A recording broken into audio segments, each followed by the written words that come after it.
Hi everyone, let me introduce the team. We have Frank, Kibria and Sasko.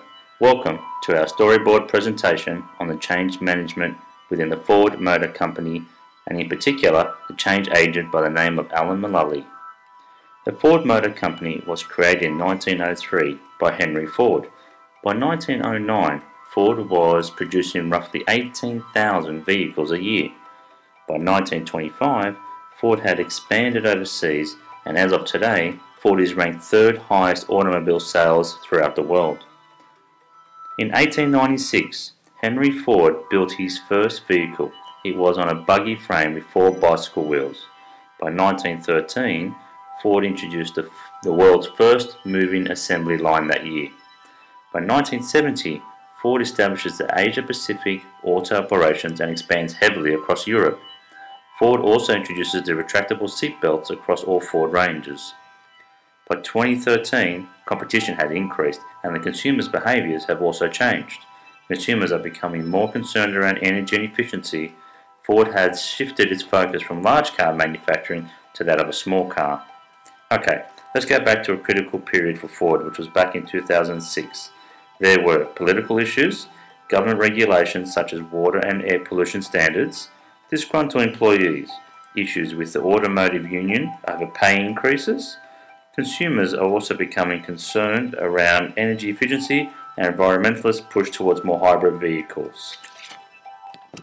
With all these factors combined, it led Ford to a decline in profits, share price, and failing to identify the many challenges in the automobile market. Introducing Bill Ford, the chairman of the Ford Motor Company. Bill knew that in order for Ford to move ahead, it needed a change. So, Bill introduced the change agent Alan Mulally as the new CEO of Ford. Ford's change management is represented in the One Ford plan. It encourages clear focus, collaboration, and a universal approach.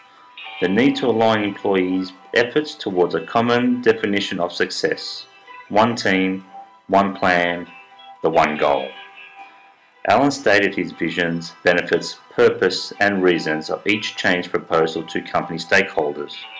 Some of the challenges that Alan faced were: senior executives did not approve of the new changes being implemented and resigned.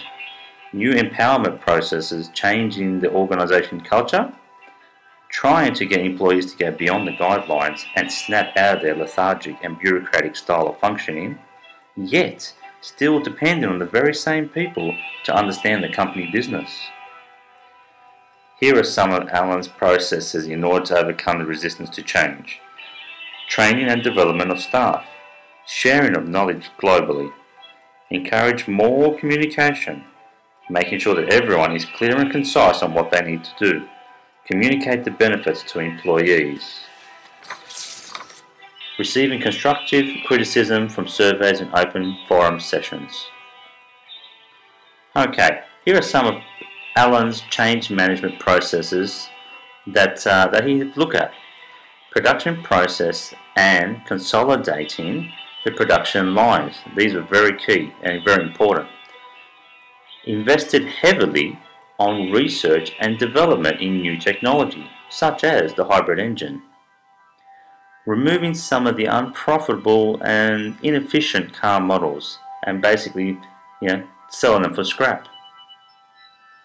Okay, just to recap some of the changes of Ford over the past few years. In 2006, Alan Mulally appointed as CEO. In 2007, Ford develops the first ethanol fuel hybrid engine. In 2008, the high oil price shock and the effects of GFC really affected Ford. In 2009, Ford is a big distributor of hybrid engines. In 2010, Ford sells the Volvo brand. In 2011, Ford focus is now on the growth within Asia and African market segments. In 2012, Ford focus is on the small and medium-sized vehicles due to changes in consumer demand. In 2013, Ford releases more hybrid vehicles than ever before. Okay, some close down on non-profit plants. This is the way forward for Ford, and resizing the company to match current market realities and shutting down several vehicle plants and special parts factories. Changing target market, a move more into the Asian and Pacific markets and African markets. Changing product segments, an increase in small car production by over 25%. Improving in financial performance. After years of no profit, Ford returned to profit sometime after 2010, and this is evident by the huge reduction of debt in 2011. Alan Mullally image of managing change.